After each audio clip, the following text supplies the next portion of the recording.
Apart from the comeback last year, could you tell us some of your favourite memories from your wins here?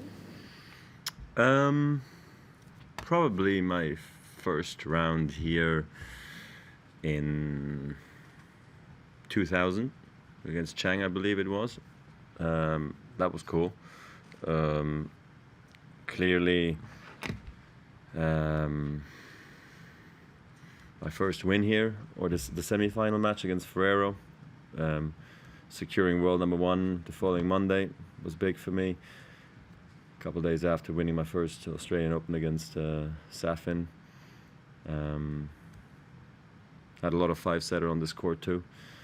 Never really had a bad tournament, to be honest. Even in the year I lost to Seppi, I thought I was actually playing all right, you know. Even the Safin match I ended up losing in 05, you know, was epic. So then of course all the matches was the two finals here with Rafa in 09, which maybe was the best we ever played against each other, I believe. And then last year's 2010 also, the first time I won. I think it was my first major with the girls, so that was nice. How do you assess your game today against somebody you've beaten so many times now? Yeah, I mean, I was hoping I could play at that level, so no, I'm very happy that I was able to rise to a level that I needed to beat Richard, and you know, it was tough. The score shows it as well. I could have done it maybe a bit faster. At the same time, I'm happy to have done it the way it happened. So no, I was pleased. I think I had some good shots. Total different conditions today. You know, from 10% humidity we went to 75%. So that was interesting, and I think we were both feeling it. You know, all of a sudden you're sweating like mad. So it was different, but I was happy the way I played, and I also thought Richard, we both played a good level again, so it was fun. Alexander Zverev told in his press conference that after his tough loss, you both saw each other short in the locker room, and then he said that what you said to him helped him a lot shortly after the match. Could you describe what you told him? If you don't want to, could you describe what you think about his tough loss today? Yeah. No, look, after a match like today, I mean, he's still very young, you know, still up and coming to some extent, you know, still seeking for the breakthrough on the Grand Slam level. I just think it's important to sometimes take a step back and actually see the good things you've done, you know, and give yourself time and maybe set the bar a bit lower and say, like, well, let's first maybe try to look for a quarters or a semi-finals, and not just right away think like coming to the Australian Open, US Open, and I have to win this thing, you know. I know people talk, but for the player it's not easy if you've never been there. I remember I had a hurdle to pass, which was the quarters, and I only did that back in 2003 for the first time. I was 22. Either I played quarters or I lost first round. That's what I told Sasha. I just said, like, just be patient about it. Don't like put yourself under unnecessary pressure and learn from these mistakes. Whatever happened, you know. Unfortunately, I have to believe in the how do you say, in the process right now you're in. You had a good off season, you're working hard, you're doing the right things. It's maybe not paying off right now at the slam level, but just stay calm, you know, and don't dig yourself in a hole. There's no reason for that right now, I think.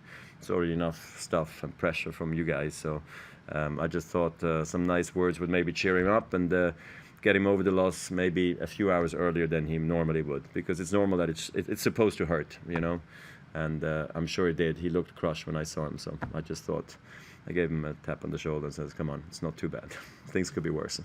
With you and Richard out there on court today, there was so much flow, so much balance in the shot making.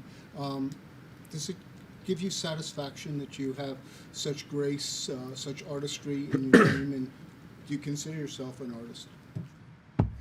I don't know. I mean, I enjoy when we have good points, you know, and I like to see, I don't know, the way he saved the match point. The first one was the backhand down the line, it feels like he can do that in sleep, you know. So I admire that, you know, and I take pleasure out of him making that shot, even though for a second I thought like this could been the match point I had and end up losing the match. That really went through my mind, you know.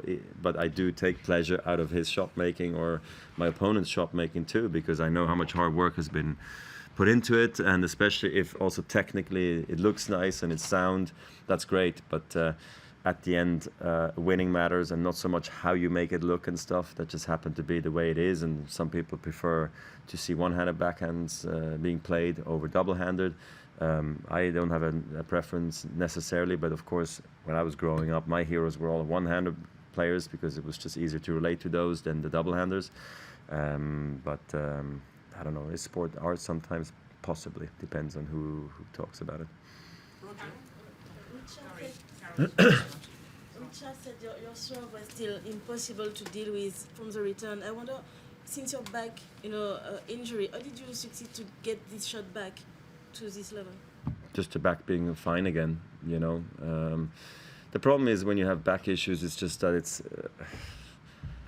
when you're scared or you don't have the confidence in your body, it robs you by, I don't know, let's just say any percent, 20% or 30% of your capabilities, maybe on that particular shot only, but it's enough to make you almost half the player that you normally are. So, and then sometimes it takes time, you know, and when it hurts, and it's just not point for point mentality becomes very difficult then. So, and then finally when you're free again, you find better zones again, more consistency, and consistency is a big thing in our sport, you know. Can you serve like this for 5 hours? That's the goal.